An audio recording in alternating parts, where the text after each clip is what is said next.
Boa noite a todos, muito obrigada pela presença. Eu queria agradecer especialmente à Liga por esse convite tão especial.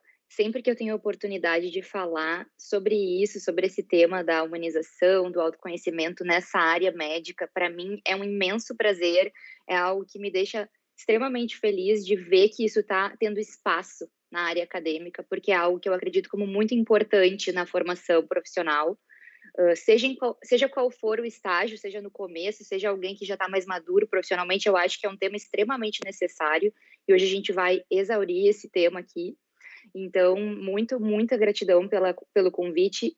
Espero que isso se amplie cada vez mais, que a gente possa ter disciplinas inteiras sobre esse tema, porque vocês vão ver pela aula de hoje que não tem fim. A gente poderia ficar a noite inteira falando sobre esse assunto aqui, mas eu tentei dar uma pincelada naquilo que eu acho mais essencial para ver se consigo despertar um pouquinho em cada um de vocês áreas de interesse dentro dessa parte da humanização da saúde, do autoconhecimento, para que vocês sejam, então, disseminadores disso na área da saúde, nas suas respectivas áreas, porque a gente precisa de representantes em todos os cantos para levar isso adiante, e hoje a gente vai entender um pouquinho melhor por quê.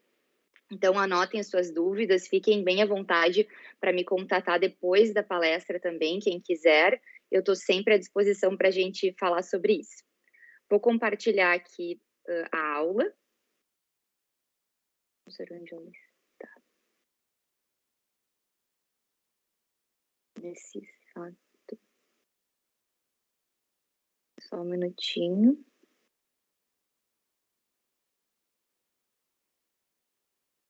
Aqui é da reunião.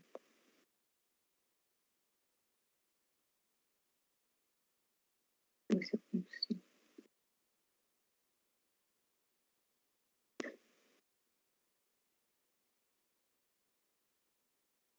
Me confirma, então, se vocês estão me vendo, me ouvindo. Ah, peraí, acho que eu dei um... Fechei aqui, só um pouquinho, vamos de novo. Aqui. Estão me vendo? Me ouvindo também? Sim. Então tá. Bom, vamos lá. Eu comecei a nossa aula de hoje, o nosso encontro, com essa imagem que eu achei especial, assim, que tocou realmente aquilo que eu venho trazer para vocês nesse tema, que é essa conexão entre profissionais, né? Eu acredito que esse é o centro da humanização da saúde, de qualquer profissão, quando a gente se reconhece nesse meio como seres humanos dentro dessa profissão e a gente dá as mãos para enfrentar juntos as dificuldades que a gente encontra na nossa carreira. Então a gente se ouve, a gente se vulnerabiliza, a gente troca, a gente se enxerga e a gente constrói dentro disso. E é isso que a gente veio fazer aqui hoje juntos. Essa é a minha proposta com essa aula para vocês, que a gente encontre esse espaço para poder evoluir e nos desenvolver diante das coisas que acontecem ao longo da nossa trajetória. Falando um pouquinho sobre mim, tá? Sobre a minha história. Então, como a Mari falou, meu nome é Paula, eu fiz faculdade de medicina lá na Fundação, me formei em 2012, mas comecei, então a jornada era 2007, já faz bastante tempo. Então, eu estou há muitos anos nesse meio, transitando dentro de hospitais, clínicas, estágios. Fiz estágios em vários hospitais, inclusive fora do Brasil, e pude ir experienciando e percebendo quais são realmente as dificuldades que a gente encontra como profissional da saúde nessa jornada e que pouco se fala às vezes, né? Coisas que ficam muito veladas nesse processo e que acabam influenciando na forma como a gente enxerga a nossa profissão e na forma como a gente exerce essa profissão. Então, há algum tempo eu já vinha, né, na minha história de vida com muitos questionamentos a respeito do que eu via sendo praticado na medicina com os pacientes e entre colegas. Então, não digo tanto pela parte técnica, mas pela parte humana. E isso era sempre uma pulga atrás da orelha, algo que me deixava insatisfeita, porque eu entrei na medicina com muito desejo de dar para a minha vida um propósito e um significado. Eu sempre tive isso muito forte dentro de mim, esse desejo de querer ser médica por causa de um sonho de trazer uma profundidade existencial para aquilo que eu faço.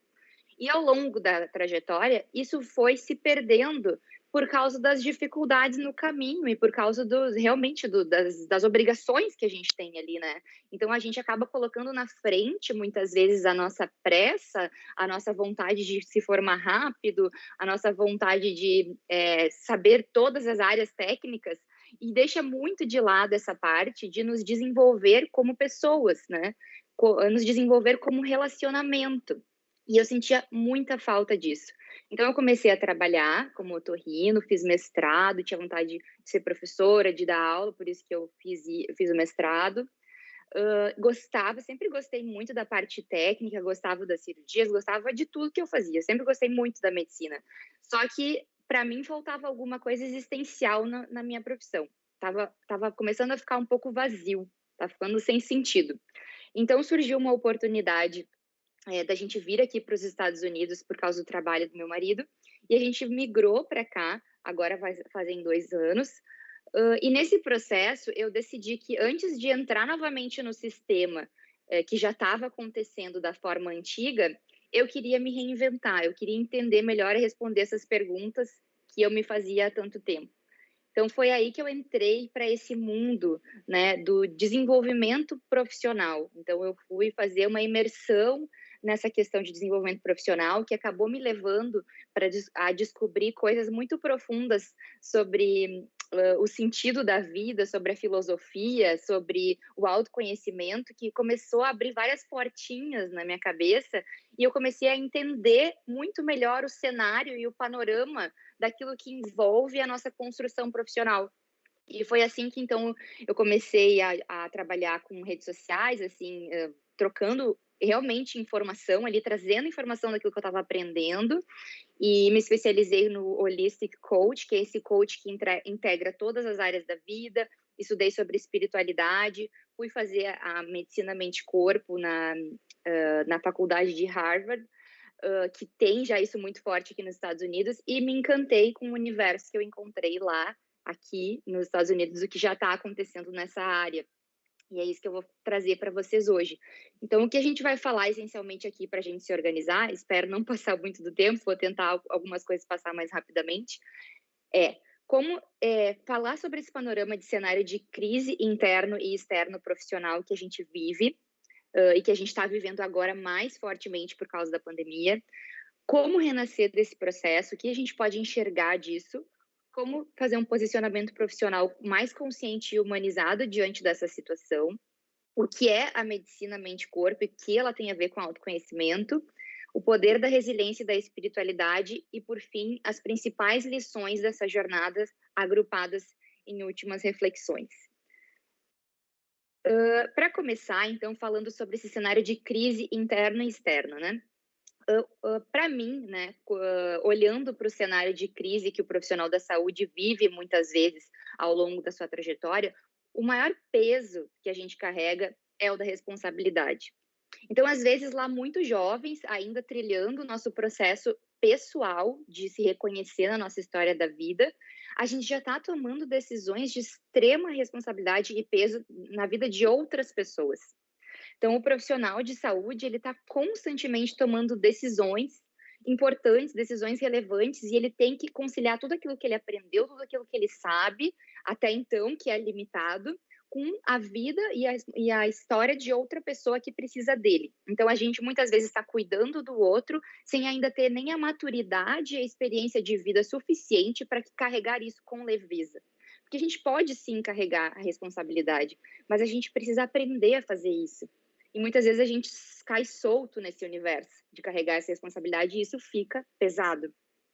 Então, a gente precisa falar sobre o limite do poder que a gente tem e a responsabilidade que a gente tem diante da vida da outra pessoa e como a gente vai manejar isso ao longo da nossa carreira sem que isso se torne algo excessivamente pesado e que nos fere, né? Que nos impede de fazer, de trilhar essa carreira com leveza, com graça, com alegria, com decisões conscientes naquilo que a gente faz. E a pandemia evidenciou isso muito forte. Então, ficou escancarado esse peso da responsabilidade que a gente já vinha carregando há muito tempo, já faz parte da profissão, mas que a gente às vezes deixava ali embaixo do tapete. Então, a gente viu, né, as pessoas reverenciando os profissionais da saúde como heróis, em alguns momentos, em outros culpando, se voltando contra alguns processos, negando a pandemia, e aí a gente se vê testado no limite da dualidade entre todas essas questões que envolvem ser profissional da saúde. Então, a gente oscila entre o orgulho por ser profissional da saúde e o medo por ser profissional da saúde. A gente oscila entre o poder e aquela sensação de onipotência e a extrema vulnerabilidade de perceber uma doença nova, por exemplo, que ninguém sabe direito como funciona. E aí a gente também se vê nesse universo de urgência por autocuidado e por atenção, e a gente vai se questionar quem vem em primeiro lugar, sou eu ou é os outros? Porque a minha profissão envolve uma entrega, envolve compaixão, envolve presença, mas às vezes eu não estou bem para isso. Então, todas as dualidades da profissão, elas vieram à tona com força total e geraram uma crise interna em todos os profissionais da saúde e em todo o sistema. E esse é um momento essencialmente de crise, né? Então, eu trouxe aqui esse depoimento que foi publicado num jornal no Rio Grande do Sul, dos profissionais do Hospital Moinhos de Vento, sobre problemas assim que eles vêm enfrentando para lidar com isso, né, com essa pandemia, né? Ele fala: não é incomum eu sair de um plantão 24 horas e no meio do caminho para casa começar a chorar. Então ele fala assim: esse cenário afeta o nosso dia a dia emocional. A gente até tem treinamento para lidar com isso, mas na hora que acontece, estamos preparados para acolher o paciente, mas quando a gente sai, a gente começa a pensar no que aconteceu. Cortou ali minha frase.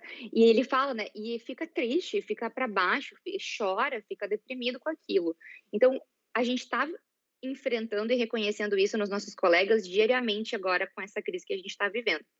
O medo e o estresse profissional estão em evidência, então é o momento ideal para a gente falar sobre essa vulnerabilidade, para a gente reconhecer e acolher esse processo, né?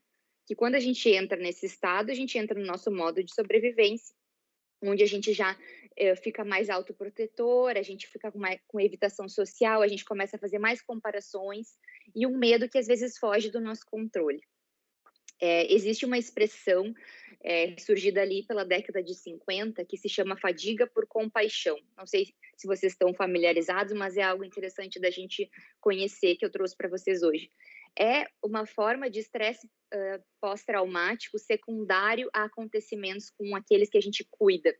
Então, eles perceberam em estudos que as enfermeiras que lidavam com pacientes em estado muito grave e por muito tempo, elas tinham tanta compaixão pela gravidade daqueles pacientes, elas se envolviam tanto que aquilo gerava um sofrimento.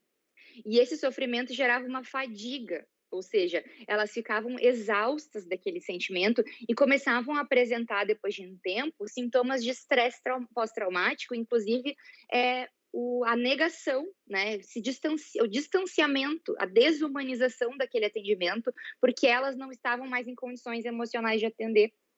Eles também fizeram estudos em bombeiros e policiais que atenderam o 11 de setembro, que também desenvolveram o mesmo sintoma depois de tantas e tantas vítimas que eles atenderam e corpos que eles tiveram que retirar dos escombros, eles já estavam com essa manifestação dos sintomas.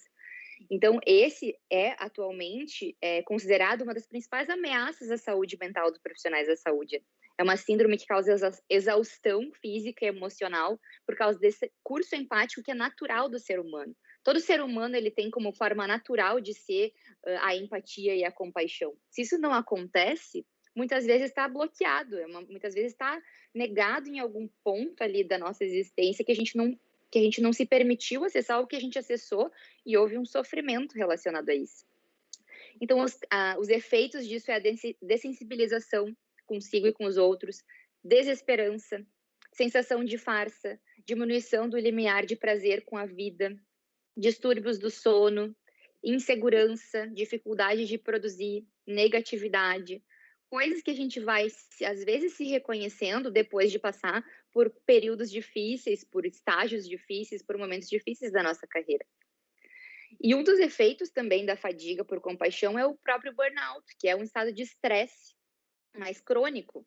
Então, existem diversos estudos sobre burnout, vocês devem já ser mais familiarizados com essa expressão, que mostram, né, que os profissionais da saúde que desenvolvem esses sintomas de burnout apresentam baixa qualidade de vida, exaustão emocional, despersonalização, então essa crise de identidade, de não saber mais se quer ou se não quer, se gosta ou se não gosta da profissão, um menor comprometimento, está relacionado com uso de substância, cinismo, relação com piora da performance, com redução da empatia. Então, tudo isso vai influenciar diretamente no quão humano é o nosso atendimento.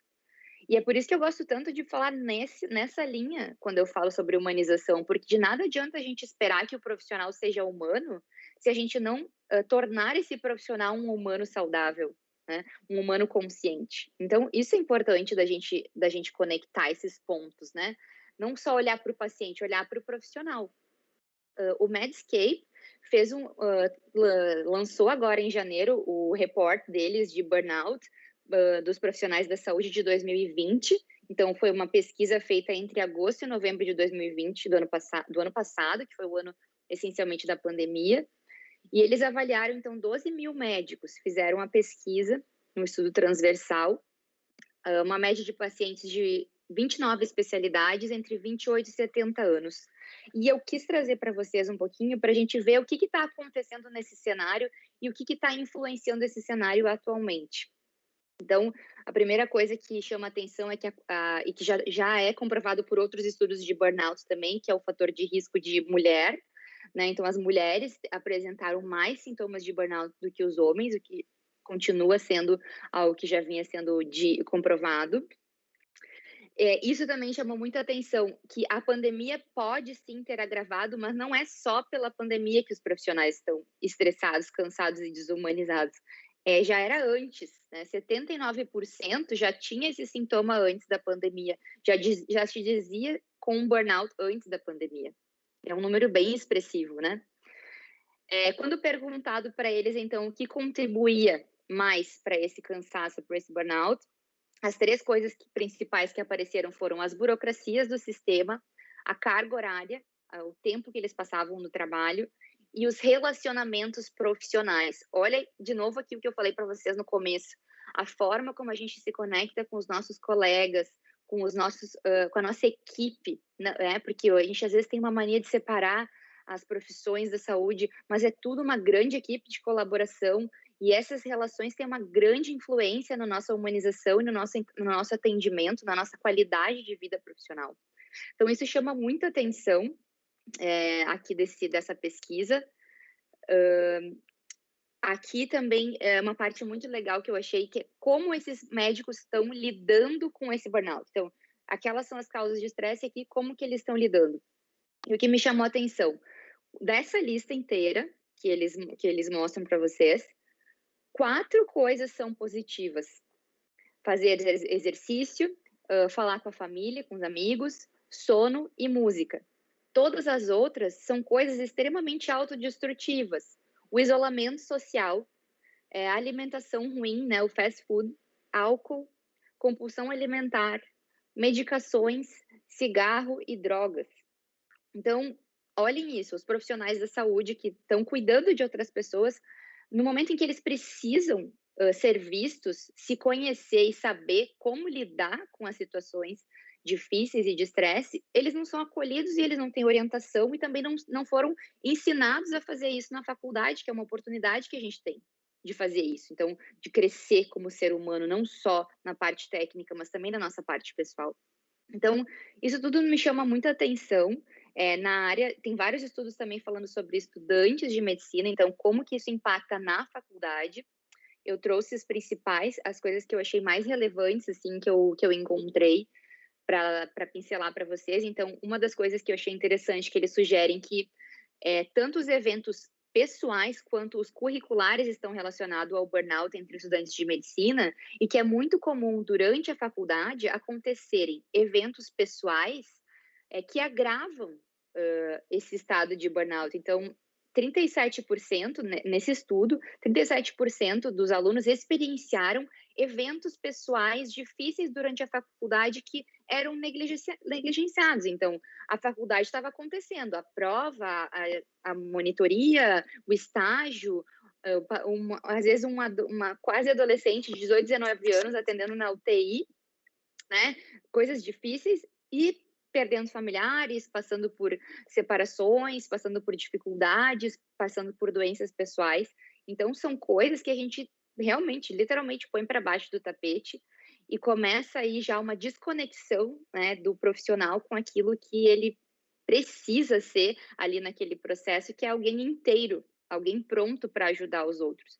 E a gente se cobra muito também nesse processo. E um dos motivos de eu estar falando tudo isso para vocês hoje é que talvez alguns de vocês vão se identificar com algumas coisas e possam sentir, talvez pela primeira vez, alguém falando para vocês que está tudo bem isso acontecer, que a gente não precisa se cobrar para ter mais maturidade, para ter mais experiência do que a gente deveria ter, né, entrando numa faculdade de medicina ou cursando, ou mesmo depois, que está tudo bem a gente passar por dificuldades, por provações, que isso faz parte do nosso amadurecimento e que a gente acaba se tornando também alguém mais experiente depois que passa por isso. Mas que é importante a gente pedir ajuda, a gente compartilhar, a gente falar sobre isso, porque ninguém está sozinho, né? Por mais que não se fale abertamente sempre sobre isso, busquem ajuda caso estejam passando por situações assim.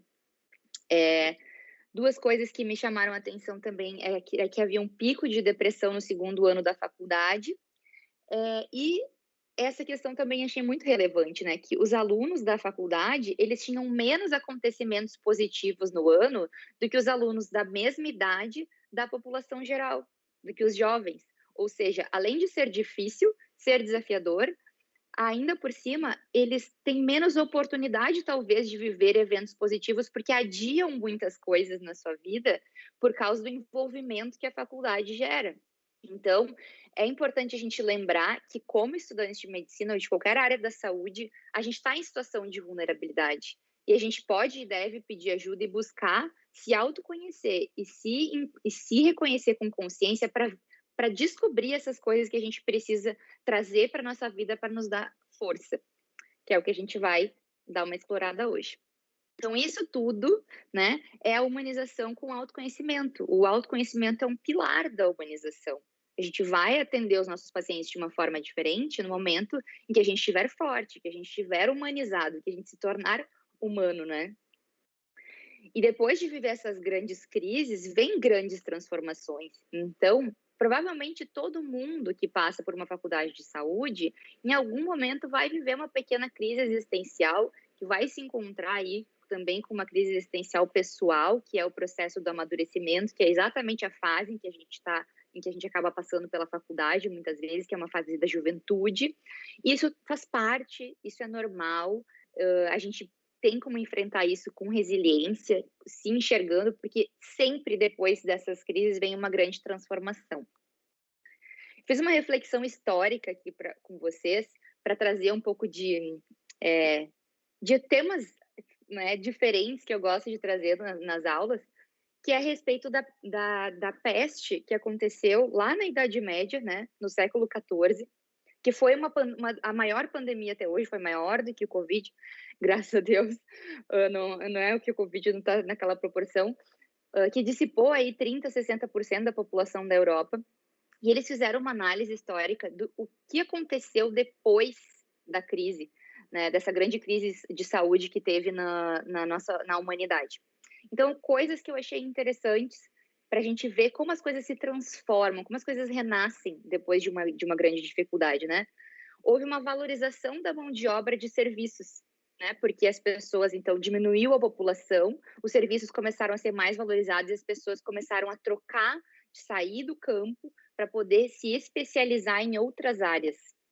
Teve um resfriamento climático, que eles chamaram até de pequena era do gelo, porque as pessoas, diminuindo a população, aumentou a quantidade de terras livres e reflorestamento que aconteceu nas áreas no território europeu. Houve um questionamento dos padrões religiosos anteriores, do sentido da vida e do questionamento da vida após a morte, que culminou com o Renascimento e o Iluminismo, que houve o patrocínio de filósofos, artistas e cientistas para trazer novas ideias, para transformar a cabeça das pessoas, e mudou todo um sistema de uma era feudal e religiosa fechada para uma nova fase, né, da humanidade mais aberta, onde se despertou questionamentos importantes sobre ser humano e sobre o sentido da vida. Olhem que interessante isso, né? Isso nos faz muito pensar, ou quem será que nós seremos depois dessa pandemia, né? O que a gente vai ter de desenvolvido e encontrado nesse processo, né?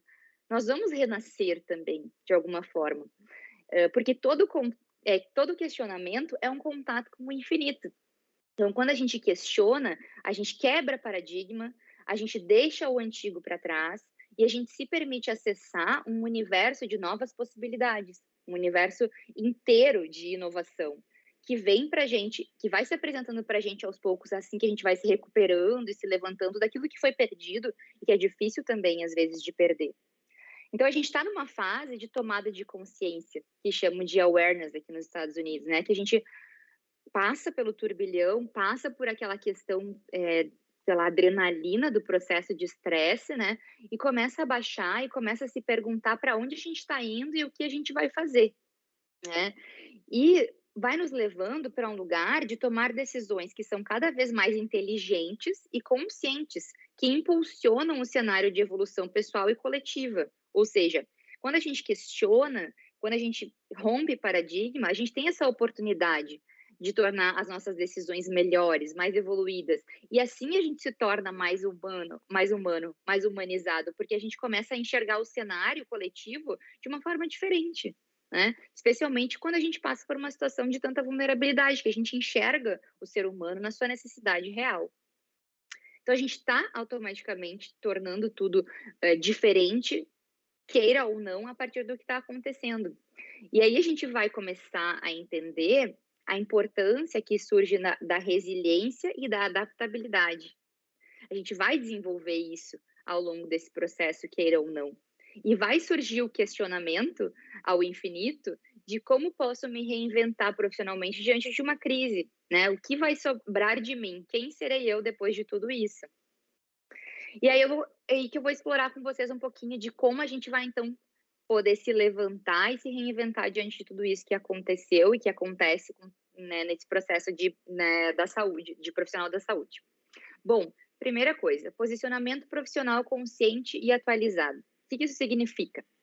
Então, algumas coisas que eu trouxe para vocês são coisas que estão assim florescendo muito rápido no meio médico aqui nos Estados Unidos, no Brasil, em várias partes do mundo, que estão surgindo com muita força de inovação para esse olhar mais humanizado, tanto para o profissional quanto para o paciente. Então, são eles: o olhar multidisciplinar, né? Então, aquele atendimento que vai envolver que o médico não esteja mais no centro da decisão, segurando aquela pedra da responsabilidade sozinho, né? A gente tira o foco do médico e do problema e a gente coloca o foco no paciente e traz uma equipe, né, que vai solucionar aquilo em grupo, em conjunto, com cada um com as suas habilidades e também compartilhando a responsabilidade diante daquilo, inclusive o próprio paciente, que começa a desenvolver mais autonomia. A gente aqui, né, consta a educação e a autonomia do paciente. Esse paciente vai sendo educado, ele vai tendo acesso às redes sociais, ele já leu no Google, ele já sabe muitas coisas, então ele já chega com a informação bem trabalhada e ele tem autonomia para decidir o que ele quer e o que ele não quer.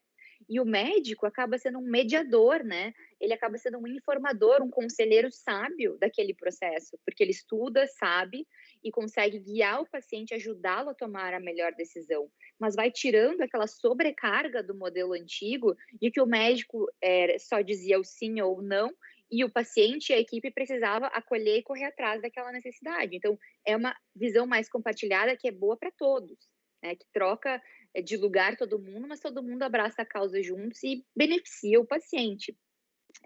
Então, o compartilhamento de responsabilidade, a educação dos pacientes, a prevenção das doenças, tanto quanto o remediar, né, o prevenir, através de hábitos, através de novas perspectivas alimentares, através da consciência da mente, do acolhimento, inclusive englobando aí a parte da espiritualidade, que eu vou falar mais adiante para vocês, nesse olhar multidisciplinar com profissionais especializados. Isso tudo está aparecendo já muito na área médica, nos estudos e nos congressos que a gente tem frequentado.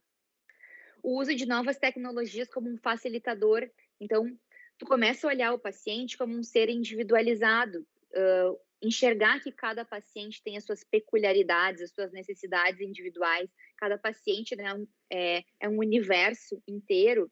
Então, tu pode começar a lançar mão de algoritmos e de softwares onde tu possa integrar tudo isso e conseguir classificar um pouco melhor esse paciente com todas as variáveis que ele tem, facilitando também a tua vida e o teu processo de decisão.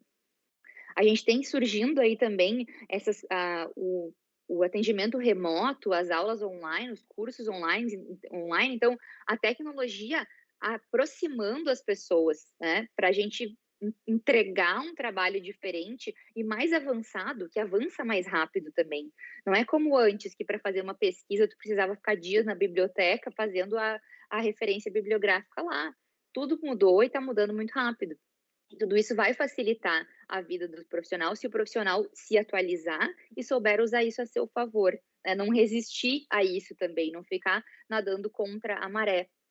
Então, a medicina do movimento, alimento, pensamento e a medicina do amanhã, eu trouxe a indicação do livro do meu amigo Dr. Pedro, que é um profissional fenomenal, que eu acompanho o trabalho, assim, a história de vida dele é incrível, e ele fala muito sobre isso no livro dele, sobre essa nova medicina, sobre a influência da genética na prevenção do estilo de vida, o uso das tecnologias, que é uma tendência, né?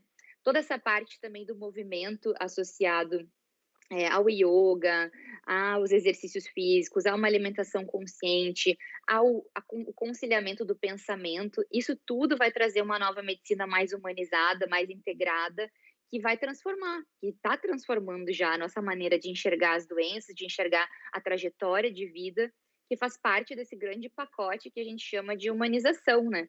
De integração da saúde. E nisso a gente entra na Mind Body Medicine, que é a medicina mente-corpo.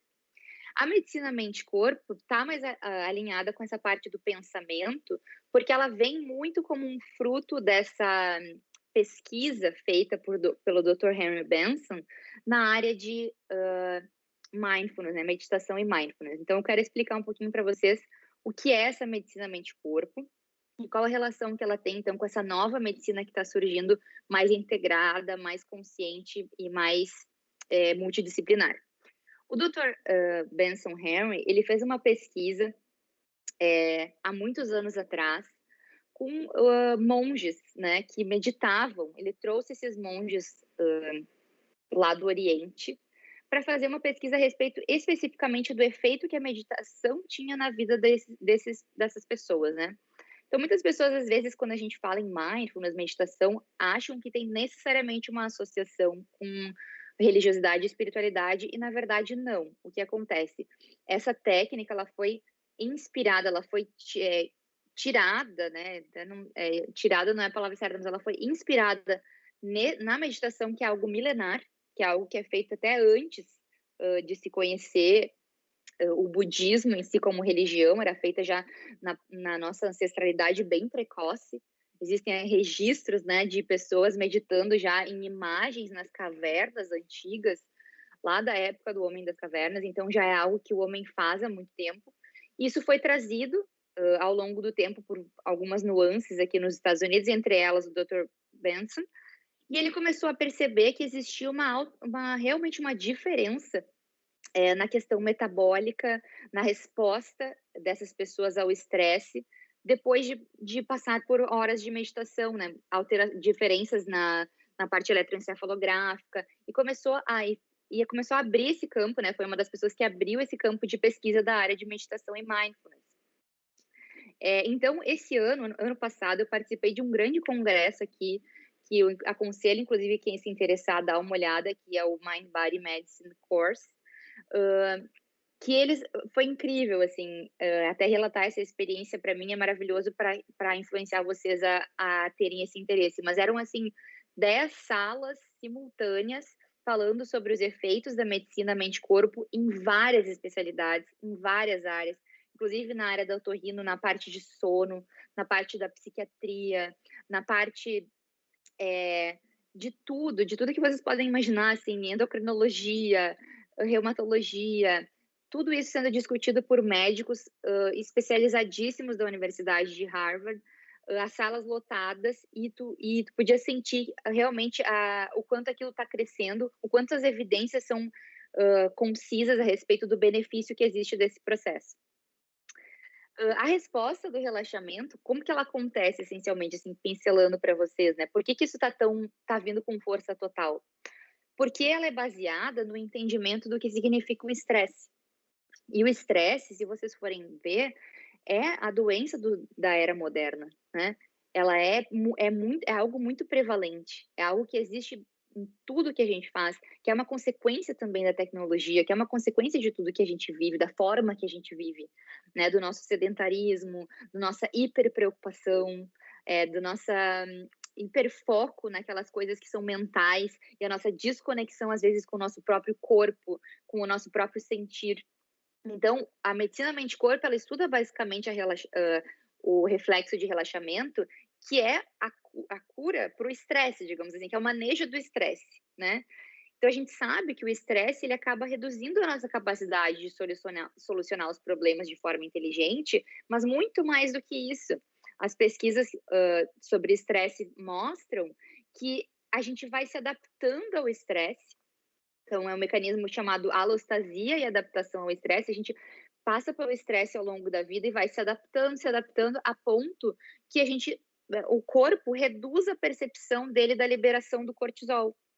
Então, a gente produz altos níveis de cortisol sem mesmo perceber que a gente está estressado, mas a gente está. Então, a maioria de nós que acaba dizendo, não estou estressado, eu estou um pouquinho preocupado, a gente está realmente produzindo o mesmo nível de estresse do que se a gente tivesse passado por um grande acontecimento naquele dia.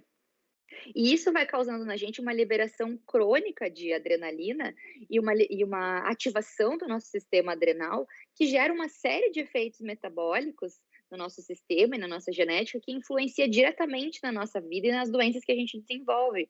Então, basicamente, a medicina mente-corpo é o estudo disso, né? E eles perceberam que uma forma da gente controlar isso, que não é uma medicação, porque não deveria ser sempre a nossa primeira escolha, né, dependendo do caso, é através da consciência da respiração, da meditação e do mindfulness. Então, milhares de estudos vêm surgindo, provavelmente muitos de vocês já estão familiarizados com eles, em várias áreas a respeito do quanto esse processo de se conectar com o nosso, né, com a nossa respiração, com a presença plena ali e realmente viver alguns minutos do nosso dia num estado de consciência plena, vai ajudando a gente a diminuir essa carga de estresse, diminuir essa adrenalina e efetivamente influenciar na nossa qualidade de vida em uma série de aspectos e doenças, inclusive, né? É uma medicina nova, né? Relativamente nova, que está crescendo muito, mas que tem essa tendência de crescer, porque ela permite que a gente tenha autonomia, né? Que a gente consiga, de uma forma muito simples, né? Parando para respirar um pouco mais durante o dia, para se conectar mais com o nosso interior, lidar com as situações, que é o que a gente chama do coping, né? Enfrentar as situações do dia a dia. Então, esse estudo de burnout, ele fez uma comparação, né?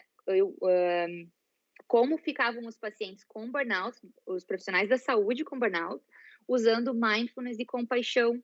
E aí ele desenvolveu essa técnica que ele chama de STOP, porque para o inglês traduziria perfeitamente ali as primeiras letras dessas palavras, que é, diante das situações difíceis do meu dia a dia como profissional, eu parar, observar, aceitar e deixar ir. Então, a briefness awareness, né, essa brief awareness que eles falam, que é essa questão de tu trazer consciência através da medicina mente-corpo, é essencialmente tu parar, né, parar por um minuto, silenciar o que tu está fazendo, observar a situação, aceitar que ela está ali, então permitir que ela passe por ti, que ela aconteça na tua vida, sem resistência, sem tentar lutar contra aquilo. E isso é o que desenvolve resiliência.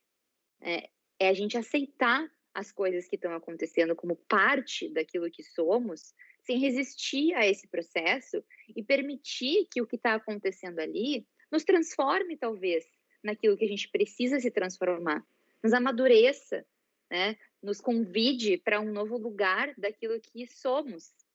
E aí é que está a beleza de como tudo isso vai se conectando. Tentei trazer para vocês, assim, de uma forma de escada, né, tudo isso que a gente está falando. A gente está entendendo agora que a meditação, ela não é necessariamente, não, ela veio desse processo do autoconhecimento, mas ela não é só isso, ela é um processo físico. Mas esse processo físico, ele nos leva a um estado de presença. E é nesse estado de presença que a gente encontra com a nossa resiliência. E a resiliência está diretamente ligada à espiritualidade, ao sentido da nossa vida, ao autoconhecimento. A gente vai começando a juntar os pontos e percebe que nem tudo na vida é fácil, nem tudo vai ser sempre da forma que a gente planejou, mas tudo que acontece com a gente pode adquirir um propósito, pode encontrar um caminho novo para ser e para nos transformar em valor, através de valores e virtudes que a gente nem sabia que a gente tinha.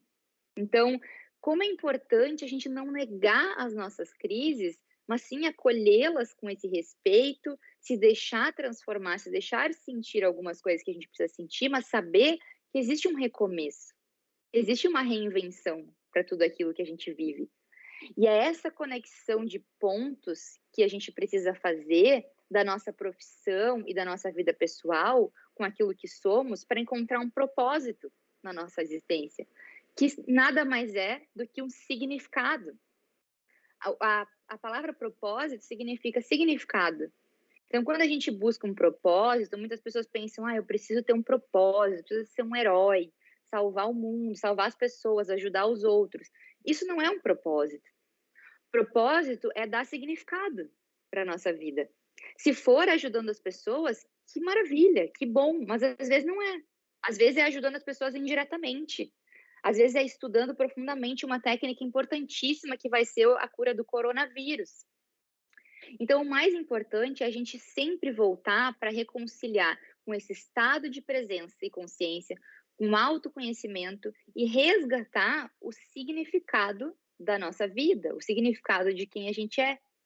E tudo vai se conectando para a gente entender por que o autoconhecimento é o pilar da humanização e de um bom atendimento. Porque o profissional que ele dá significado para aquilo que ele faz, ele vai ser humano. Ele não precisa ler o protocolo de como ser humano. Ele não precisa ter regras, nem alguém vigiando ele para ver se ele vai ser humano. Ele vai ser humano.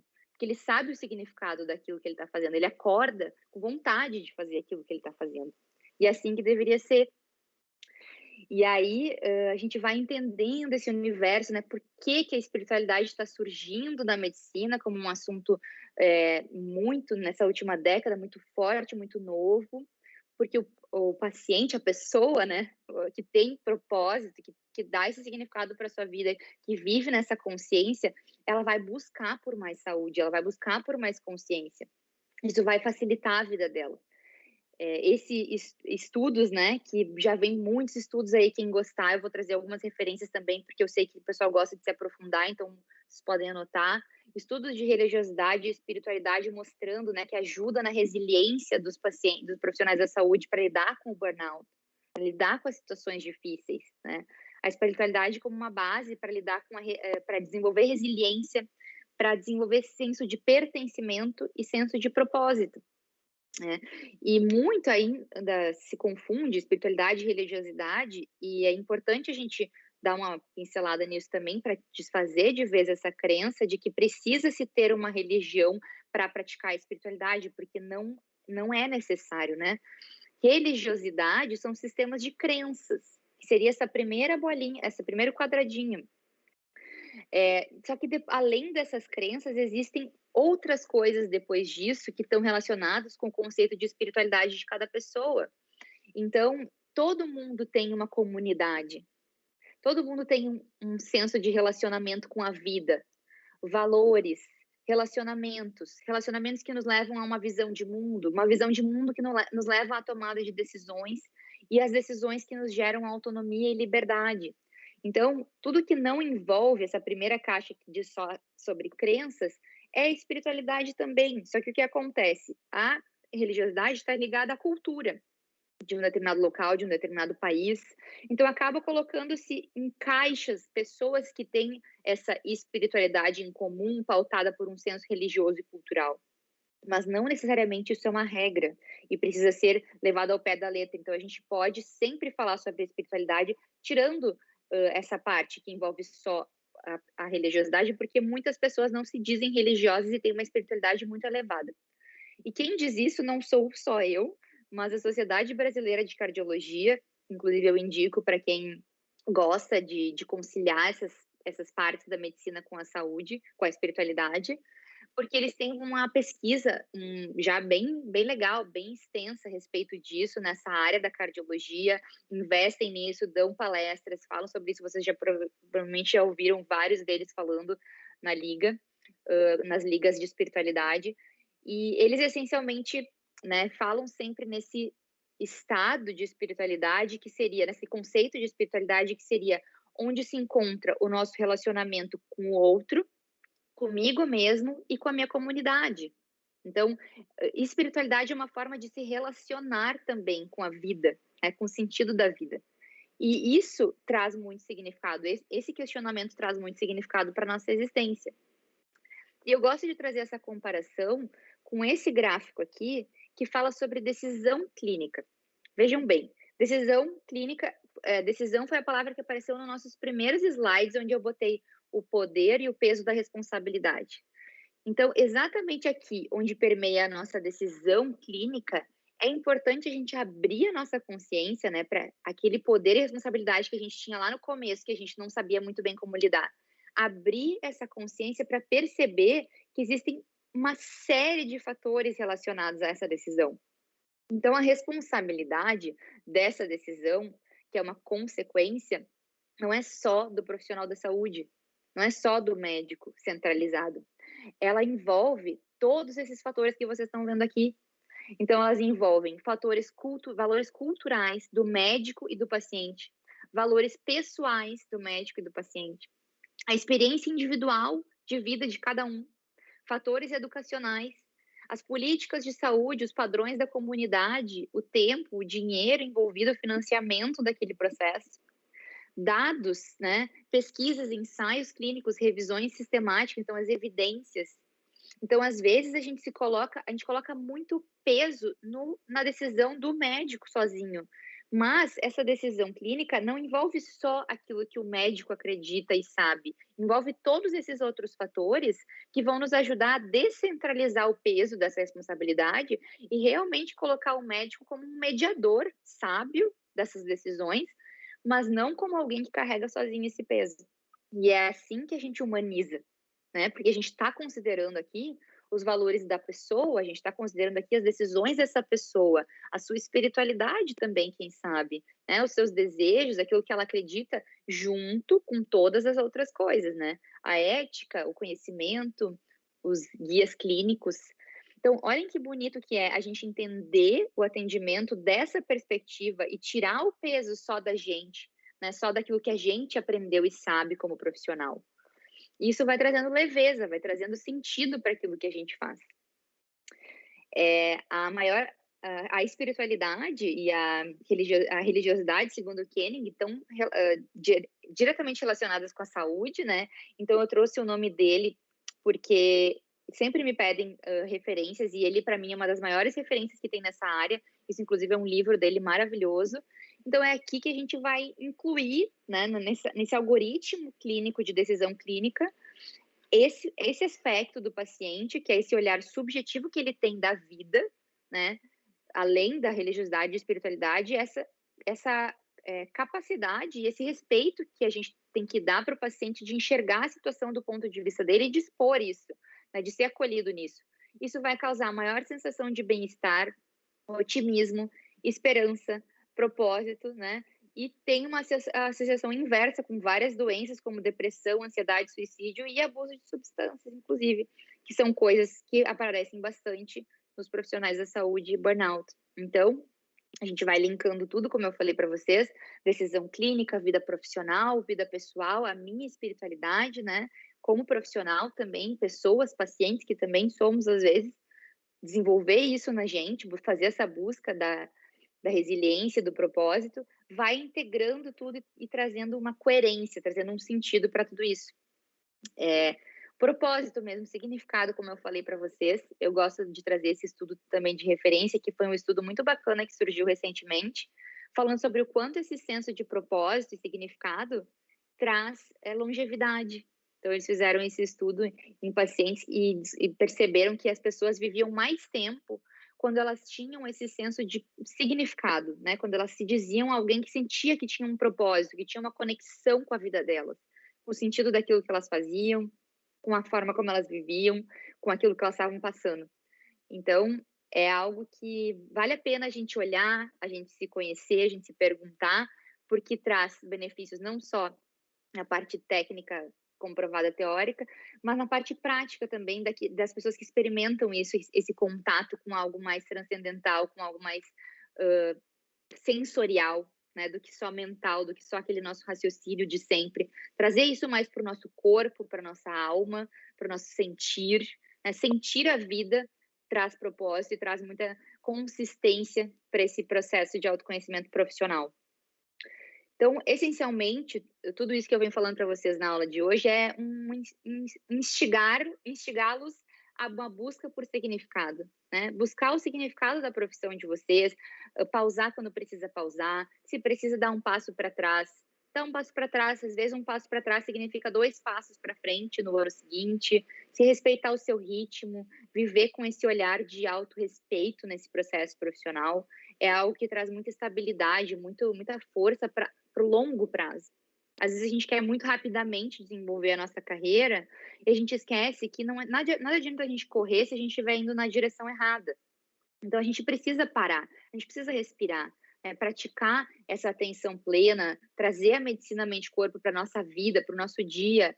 Isso vai nos tornar uma pessoa mais criativa, uma pessoa mais presente, mais consciente. Esse livro da Lisa Miller, ele é muito legal. Ele fala, a Lisa Miller é uma psicóloga americana também que tem uma pesquisa com mais de 100 artigos na área de espiritualidade associada à psicologia e à medicina mental, né? A parte mental, da saúde mental. E uma das partes do livro que eu achei mais bonitas, assim, que ela fala, é que eles fizeram estudos em crianças, desse livro dela, porque ela tem outras coisas publicadas. Eles fizeram estudos em adolescentes, né, observando aqueles em que as famílias praticavam a conversa sobre o sentido da vida, né?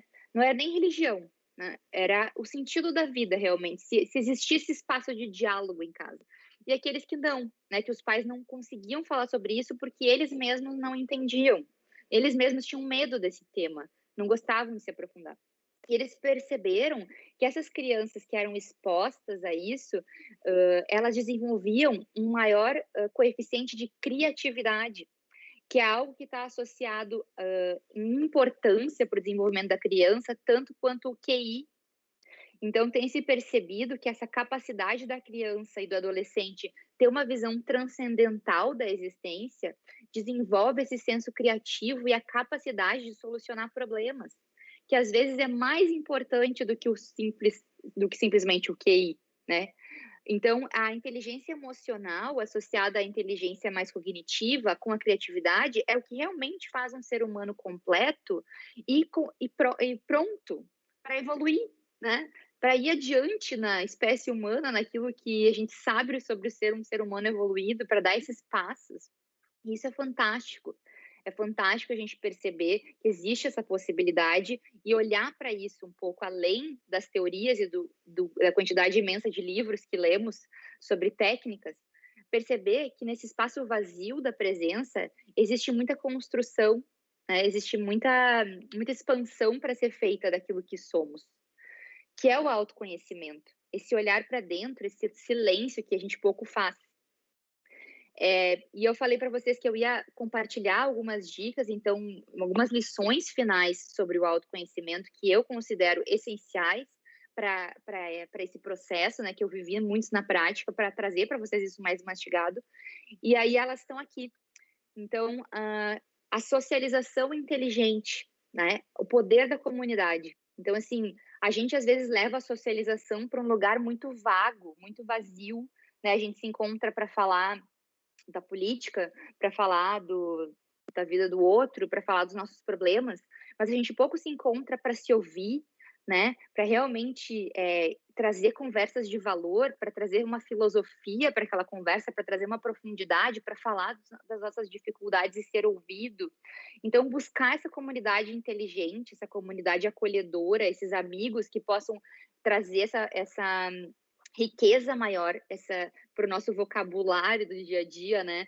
Para os lugares para onde a gente leva o nosso pensamento.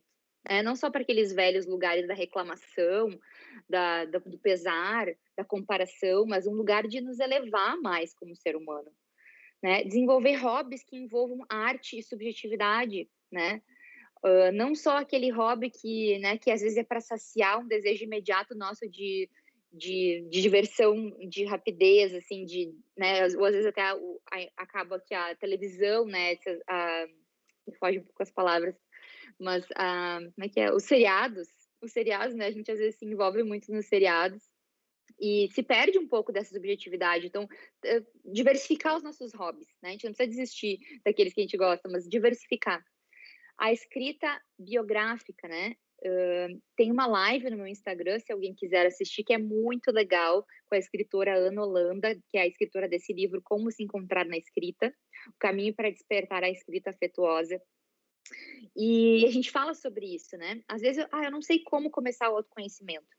Não sabe como começar? Comece escrevendo um diário. Um diário de 3, 4 frases sobre como tu se sentiu naquele dia. Tu já vai se reconhecer, tu já vai se espelhar um pouco mais naquilo, tu já vai sair um pouco do modo automático e já vai começar a trazer um pouco mais de consciência para tua vida, para tua cronologia. Lê aquele diário, escreve sobre coisas pelas quais tu se sente grata, coisas que foram difíceis para ti. Vai trazendo isso para o teu dia. Tu vai te colocando naquele papel. É um autoconhecimento. O estudo da filosofia, hoje com a tecnologia, a gente tem disponível aí milhares de canais maravilhosos no YouTube, inclusive o da professora Ana Lúcia Helena Galvão é o meu preferido, que eu sempre indico aqui, mas com profundidade, né, filosófica, com histórias interessantíssimas sobre grandes mestres da humanidade que têm coisas maravilhosas para nos ensinar.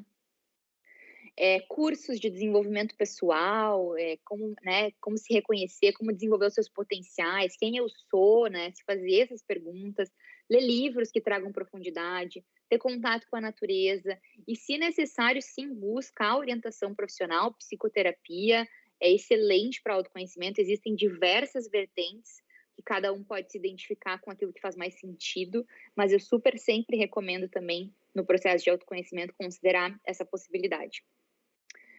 E aí, eu deixei algumas imagens finais também para ancorar tudo isso. Então, para a gente lembrar juntos aqui desse pacote de informação, que eu sei que não foi pouca, tentei resumir o máximo que eu pude. Espero que tenha conseguido trazer um pouquinho de consciência para vocês. Mas lições finais, então, tipo, mensagens finais busque ativamente por bons relacionamentos e recicle os obsoletos. A zona de conforto dos velhos relacionamentos, que às vezes nos deixam um pouco estagnado, é muito ardilosa, é muito comum a gente ficar ali por conveniência, mas a gente precisa conhecer pessoas diferentes da gente. E façam isso, experimentem. Conheçam pessoas bem diferentes de vocês, bem diferentes da medicina, da área da saúde. Vão para outras faculdades, assim, lá no bar da faculdade, no encontro. Façam um curso de teatro, um curso que vocês sempre quiseram fazer de pintura. Conheçam pessoas diferentes de vocês. Isso vai agregar muito valor na trajetória. Vocês vão ver a vida sobre outras perspectivas. A gente não precisa sempre ser igual às pessoas que estão transitando com a gente, né? Isso traz a profundidade filosófica e busquem por essa profundidade filosófica. A vida, ela pode ser vivida da superficialidade, isso é uma escolha. Mas viver na profundidade é onde a gente vai encontrar esse verdadeiro sentido, esse senso de propósito, que nos dá todos esses benefícios que a gente conversou até aqui.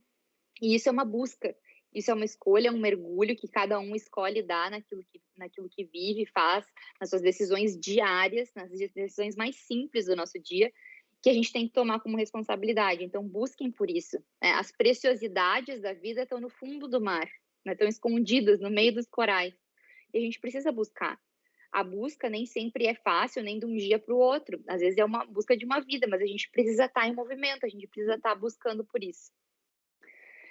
E essencialmente, né, contemplem o mistério, porque autoconhecimento, olhar para dentro de si como ser humano, é olhar para o mistério da vida, né? É olhar para o que está além da nossa compreensão, é ficar às vezes sem resposta diante de algumas perguntas, e é nessa pergunta que a gente encontra a possibilidade de pensar além. Muitas perguntas que a gente se faz no processo de autoconhecimento e espiritualidade pessoal ficam sem resposta porque elas não têm e elas não devem ter, né? São perguntas que fazem parte do mistério da vida, que é o que dá a beleza para tudo isso, que é o que nos faz continuar evoluindo, continuar buscando, continuar nos tornando pessoas melhores, querer viver mais, querer conhecer mais, ter mais experiências, se fascinar diante da beleza da vida e da não explicação de tudo isso que a gente está vivendo aqui. Então, respeitem o mistério e contemplem também o mistério. A gente não precisa saber de tudo para mergulhar com profundidade nessas perguntas. E tenham conexão diária com algo que seja maior do que a gente, né? E isso não significa que a gente tem uma imagem ou algo que a gente acredita, mas que a gente consegue olhar para o céu no meio do dia e se sentir conectado, e se sentir parte, né? E se sentir uma célula dessa existência, né? Descentralizar um pouco do ego, daquele eu, né? Eu sou o centro do mundo. Não, eu não sou o centro do mundo, eu sou uma célula desse mundo gigante. E quando a gente acorda de manhã e eleva o nosso pensamento para isso, parece que tudo fica mais fácil, porque a gente percebe que nem tudo está acontecendo para a gente, né? Algumas coisas estão acontecendo pela gente, para nos levar para os lugares que elas precisam nos levar, para nos mostrar, nos apresentar as pessoas que precisam ser apresentadas para a gente. Então a gente se entrega um pouco mais para a existência quando a gente reconhece a existência de algo muito maior. E aí a gente vai cultivando a esperança, que é diferente da positividade, né? Às vezes a gente fica. Eu já me perguntei muitas vezes assim, qual é a diferença entre a positividade, a falsa positividade e a fé, né? Porque às vezes a gente vê aquele discurso motivacional vazio, assim, que a gente que vai dar tudo certo sempre, que a gente precisa olhar para o lado positivo das coisas, e às vezes a gente não consegue. Então é importante a gente não desistir da fé, porque a gente tem medo de ser excessivamente positivo, porque são coisas diferentes. Então, às vezes, a falsa positividade, ela vem num discurso de negação e alienação dos problemas, como se a gente precisasse, então, estar sempre bem, que todos os dias sejam bons e que a gente sempre consiga se recuperar rapidamente das coisas que acontecem. E, na verdade, isso também é falso, também é pesado. Então, para tornar esse caminho da espiritualidade, do autoconhecimento leves, é importante a gente lembrar que a base de tudo isso é a fé e a esperança, que na verdade é uma aceitação da vida como ela acontece para gente e um renascimento, uma certeza de renascimento a cada vez que a gente enfrenta alguma dificuldade. Então, eu não peço aqui, através desses conselhos, que vocês estejam sempre bem, sempre felizes, sempre né, se desenvolvendo. Tem horas na nossa vida que vai parecer que a gente está andando um pouco para trás. Mas, na verdade, isso é simplesmente um processo de renascer, que nem a gente conversou hoje, né? É uma crise que precisa acontecer, às vezes, para a gente encontrar valores e virtudes nossos que a gente não lembrava que a gente tinha. É uma força que a gente não lembrava que a gente tinha, uma capacidade de lidar com a vida que a gente não lembrava que a gente tinha, e a gente lembra, e então a gente renasce. Isso é fé, isso é esperança, onde renasce a evolução, né? A fé é a evolução, porque a gente, ainda que a gente não tenha toda a certeza do caminho traçado, a gente simplesmente acredita que a gente pode recomeçar sempre que for preciso, de onde for preciso.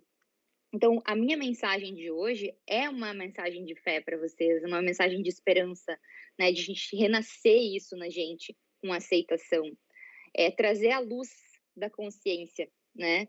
Às vezes a gente espera algo extraordinário acontecer para ter esperança na vida, né? Ah, se Deus, né, quem acredita, se Deus me der a solução daquele problema, eu vou ter esperança, senão eu vou me sentir castigado.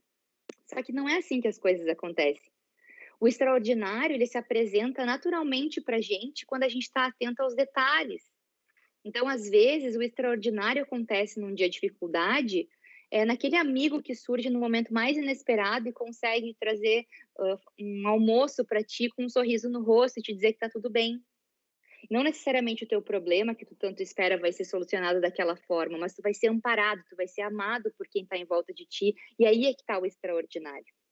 Então, isso é trazer luz, isso é colocar luz, e a minha mensagem de hoje era essencialmente que vocês comecem a desenvolver uma semente dentro de vocês de capacidade de colocar luz e dar a luz para as coisas, né? Isso é o que dá sentido para a gente estar aqui agora. Aí, se eu tiver, eu tenho uns minutinhos ainda, eu já estou bem no fim. Eu tinha separado esse slide para contar para vocês também algo sobre a minha história que faz muito sentido para mim nessa questão de dar a luz, né? Da luz da esperança.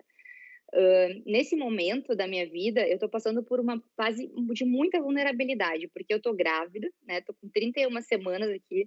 O Eric acompanhou toda a nossa aula.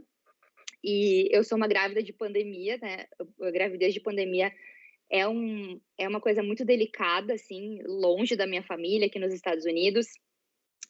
Foi difícil passar por tudo isso aqui. A minha mãe pegou Covid agora, a minha avó pegou Covid agora, tá na UTI, em estado grave, né? A gente tá numa frente de oração, foi um período de muita vulnerabilidade.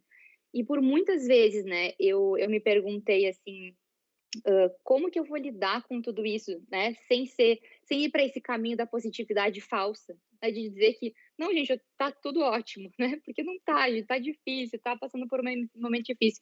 Mas eu sinto uma força dentro de mim, e eu sinto essa fé e essa esperança, e isso acontece para mim essencialmente quando eu me lembro, né, do meu filho que está nascendo logo logo agora no final do próximo mês. Então eu coloquei essa fotinho para vocês, porque toda vez que eu penso, né, nesses pezinhos do nenê, dele nascendo, isso me traz uma esperança, né, por dias melhores, por renascimento, e não tem nada mais conectado ao mistério da vida do que a gravidez, né? Não tem nada mais conectado à presença de Deus do que dar a luz para um ser.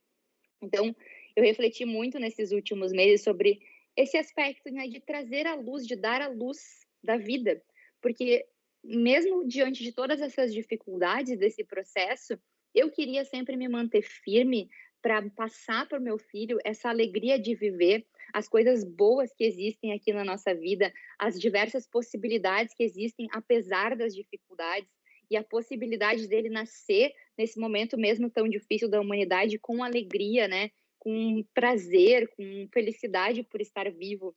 Então isso me edificou muito como pessoa, foi um processo muito transformador para mim, e eu quis compartilhar isso com vocês como uma mensagem final, né, de que a gente dá a luz todos os dias para nossa vida, né? Assim como eu agora estou dando a luz para o Eric, cada um de vocês dá a luz para os seus projetos, para as pessoas que precisam de um amparo, para um amigo que precisa de um sorriso, precisa de uma carona, precisa de umas compras que tu faça para ele, uma ligação. A gente está dando a luz para as pessoas o dia inteiro, a vida inteira, né? E é nessa simplicidade que a gente faz a diferença, né? É num sorriso, é na forma como a gente acolhe aquele paciente, é num toque, é num olhar, é na simplicidade, né? É naquele paciente que tu já sabe que ele está em estado terminal, né? Que ele já sabe, mas tu vai permitir que a família fale com ele por telefone, vai permitir que o familiar dê uma entradinha para conversar, ou tu vai permitir que ele possa passar por esse processo de forma confortável, que ele possa ser atendido naquilo que ele mais precisa nos seus momentos finais. Então, nem sempre ser um bom profissional da saúde vai estar relacionado a ser invencível, né? Você não precisa ser invencível para ser um bom profissional da saúde. Você só precisa usar a oportunidade que tem para fazer a diferença no caminho que essa pessoa está vivendo. E essa diferença está nas pequenas coisas. Então, lembrem disso. Às vezes a gente ocupa demais a nossa mente querendo fazer uma grande coisa pelas pessoas e a gente não faz o mínimo, que é iluminar, que é trazer esperança, que é trazer um pouco de fé. Levem a fé para as pessoas que estão em volta de vocês, através da presença de vocês, através daquilo que vocês aprenderam na vida de vocês, como um propósito, né? Como um propósito profissional na área da saúde, seja onde vocês estiverem, pulverizem isso, levem adiante, porque se cada um faz um pouquinho, cada um for uma gota nesse oceano de luz, a gente vai ter um grande oceano de luz e esperança para a gente passar como humanidade por essa fase que está sendo tão difícil para a gente, de tanta aprovação, né, tanto resgate de virtudes, como eu falei para vocês, e a gente tem que ficar firme para que as virtudes e os valores prevaleçam nessa busca, né, acima de qualquer ressentimento e de qualquer medo que a gente possa ter. Então, era isso que eu tinha para falar para vocês. Eu espero que vocês possam processar com bastante carinho tudo isso, absorver essas informações. Eu deixei aqui também o meu Instagram, que é o Paula Santana, que tem 2 As aqui só e 2 Ns. Se alguém quiser olhar lá as lives, a gente tem uma sequência do ano passado, de 10 ou mais lives até, com convidados super especiais falando sobre todos esses temas. Pode agregar aí um valor para vocês.